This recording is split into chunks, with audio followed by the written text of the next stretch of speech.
What's going on, everybody? Welcome back to the channel. Today I want to talk about pocket pens. They're kind of an interesting breed because it is my opinion that it is handy to always have a pen in your pocket. Wherever you go, you have something to sign receipts, something to sign in at the doctor's office, something to whatever, instead of using whatever crappy pen may or may not work at your destination. If you look at this here lineup of pens, you'll see that some of them are not entirely pocketable. But what I want to talk about today is sort of the pocket / EDC application of said pens. And I just realized that we forgot one. Now the collection is complete. All right, so let's talk about applications and what we would use a lot of this stuff for, and why I even included these big pens over here. So I say pocket pen, but most of the time I have one in my pocket all the time. We'll get to that in a minute, which is going to be one of the smaller ones. But I also have these other couple kind of applications, right? This is my Galen Leather EDC wallet, and there's always a pen clipped on here. So you could have any number of these small pens, these pocket pens, clipped on here, and throw it in my backpack or whatever. This is my Hobonichi Techo planner, and it's got a little pen loop here. And you could have any pen here, but I kind of wanted to have a clip because, as you could see, if you took a pen that did not have a clip and you put it in here, it could slip through. So I want to put a clip there. You can also see that this is a little bit longer. It gives us a little bit more room, and so I can put something in here. But I always want a pen in here, so if I need to write something on my schedule, there's something ready. My immediate choice for that would be something on the larger side, but something still pretty durable. So I would actually narrow it down to this, the Lamy Safari, the larger of the Big Eye designs because it has a clip, and probably not the Sailor Pro Gear Slim. Okay, now that we've got kind of, and then everything else is just sort of EDC in your pocket, in your wallet. But there's some things that you got to take into consideration when everyday carrying a pen, especially a fountain pen. Okay, let's start with the Parker Jotter. Now, this is a pen, we'll leave links to all this stuff in the description below. This is a pen that's relatively affordable. I think they're about 15, 20 bucks, something like that. It's a stainless steel pen. It feels real nice. It's nice and light. It's pretty short. It's easy to click. The action is really nice, and it fits a bunch of different, inserts or whatever, or refills.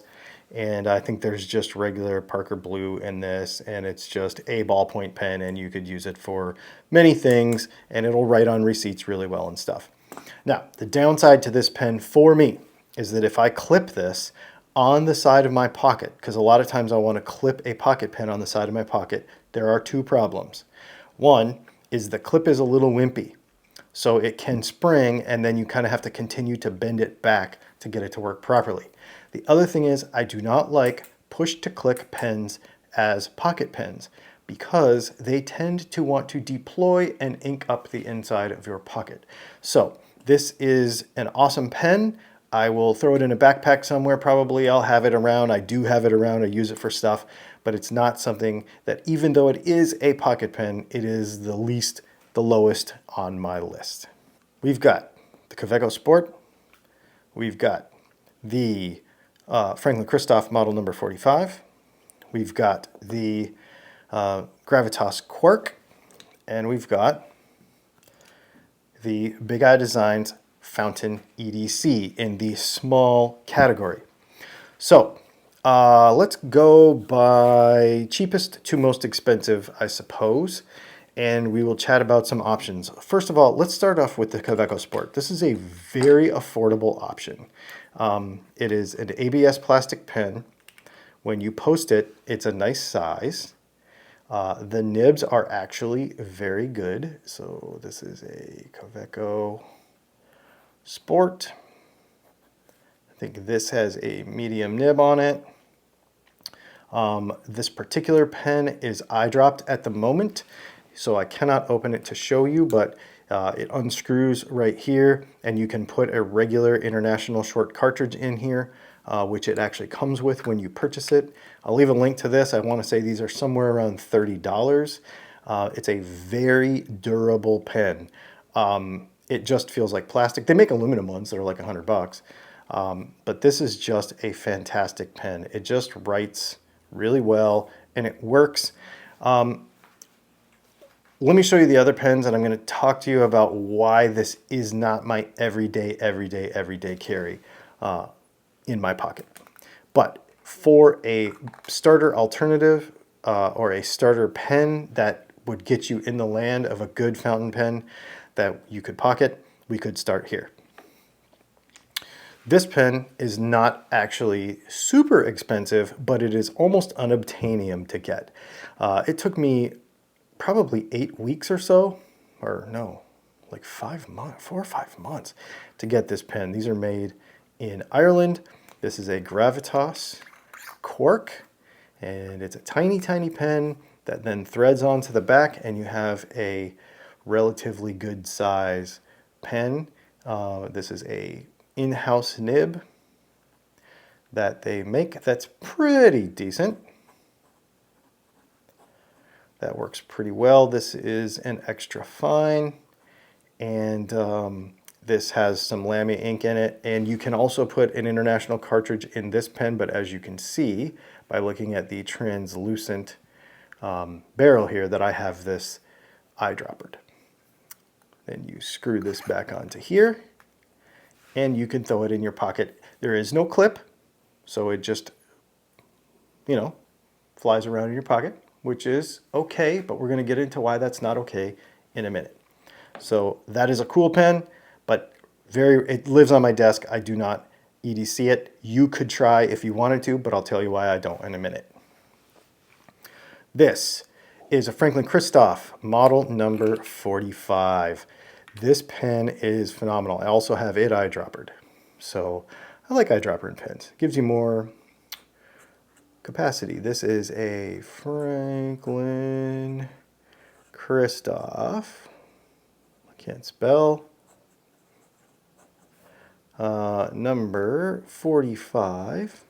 It's got a Yovo medium nib on it. And this is in Salmon Glow. This pen's great. If you want to throw this in your pocket, you could totally throw this in your pocket. There is no clip on it, so therefore it will just run around in your pocket. It's a little longer than the other alternatives that we have discussed thus far. So is it less pocketable because it's a little longer? I guess that depends on how long your pocket is. But this pen is really good. I have 2 Franklin Christofs. Leslie has a Franklin Christof. Brianna has a Franklin Christof, and none of us can say anything bad about our Franklin Christofs. They are phenomenal pens. It's made out of acrylic. It's a number 5 Yovo nib by Franklin Christof, you know, like in-house tuned and whatever. And it is really cool. When the pen posts, it's a great size. I like the section is a little bit bigger than a pen like the Kaweco here, and definitely thicker and bigger in your hand than the Gravitas Quark. So yeah, this is just a phenomenal pen. I absolutely love it. Last on the list is our Fountain EDC. This is the Fountain EDC by Big Eye Designs. This is also an extra fine nib, and I've got some permanent. I've got platinum carbon black in here. This is a titanium pen. It is a cartridge pen or converter. There's a little mini Kaweco cartridge converter that goes in there, but I just refill cartridges. It's just easier. This is titanium. This is DLC coated. It is phenomenal.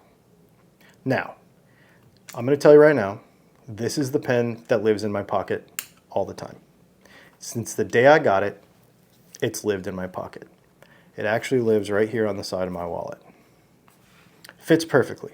Now you could say, any of these pens would probably work in that application. What makes me choose this pen over those three? There are a couple of things.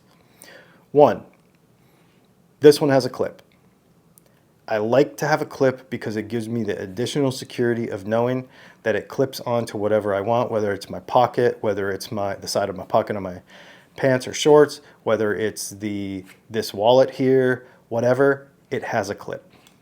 The other thing is that the nib is very reliable and the pen never, ever, ever dries out. But there's one more major thing. All three of these pens, probably in worst to least, this is not a cheap pen. This is a very hard to get pen. It's terrible. It writes well, it looks cool, and it's made of Ultim and it's really neat. But if you shake this around in your pocket for an afternoon, you know, it's just going around in your pocket for an afternoon, you will come in here and there will be ink in this cap. And when you take this cap off, that ink will then be around the section right here, right where you hold your hand. And you will get inky fingers. And I hate that. So this pen is almost useless to me as a pocket pen. I love it. I have tried all kinds of ways. There's O-rings. There's double O-rings in here. I've tried silicone. I've tried putting silicone around the back side of the section before I put it in. I've tried all kinds of ways to get this thing to work to where I could pocket this pen because that's why I bought it. And I absolutely think it's the coolest thing ever. But it does not work. It works. It writes well, but you better leave it on your desk if you don't want a pocket full of ink. That has been my experience. I know that there might be other folks that have a better experience, but I am not impressed with this pen whatsoever for the purpose that I bought it. Now, it's really cool, but for the purpose that I bought it, I'm not impressed. The other thing is the thread count is way too high. They should have used less thread count. Can you hear that? That's going to strip out or crack or something. They should have used a lower thread count to get this to work, or maybe made more, I don't know, something. But I think that thread count is, and the thread pitch is a little too fine, in my opinion. It's hard to post sometimes, and you got to worry about stripping it every time you use it, or at least I do. So that pen's kind of out. It lives on my desk at home. I think it's cool. I use it a lot.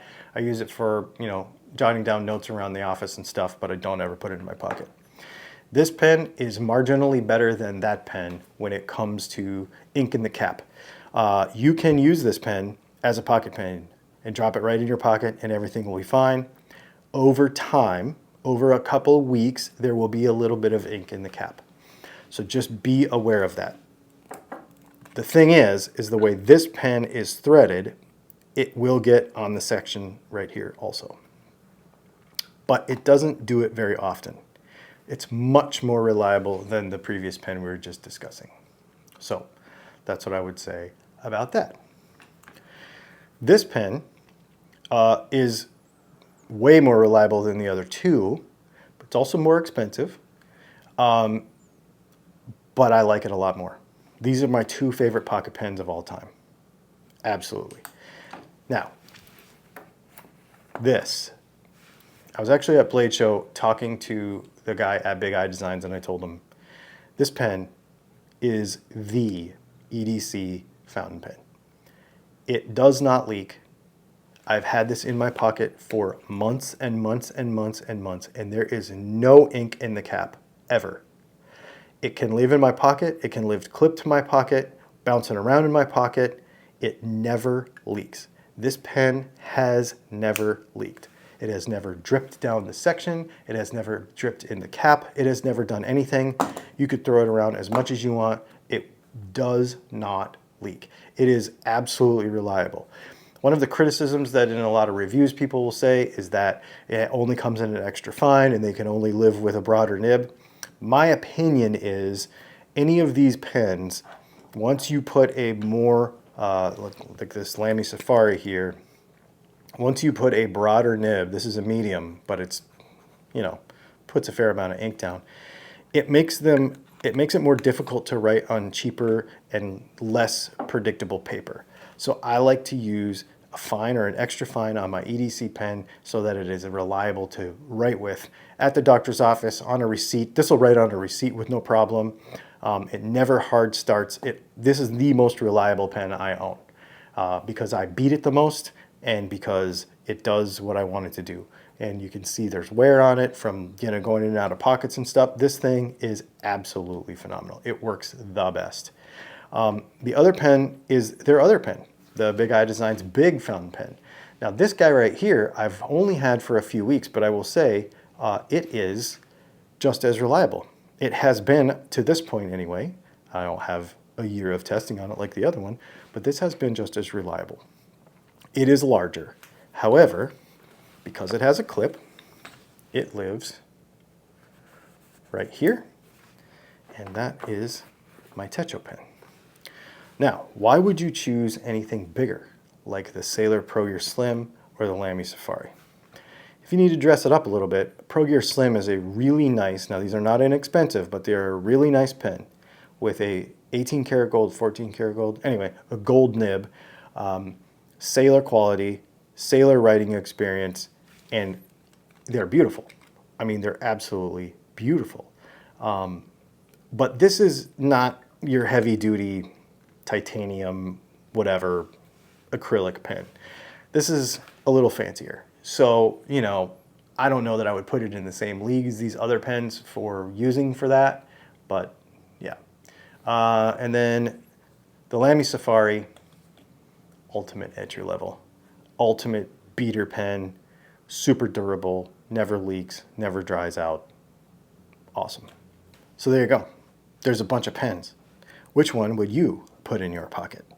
I live and die by this one right here. Let me know in the comments what you would use, what you do use, what your choices are, and why, because I think it's cool. I'll leave the links to as much of this stuff as I can find in the description so that you can try a pocket pen for yourself. And until next time, thanks for hanging out, and we'll see you in the next video.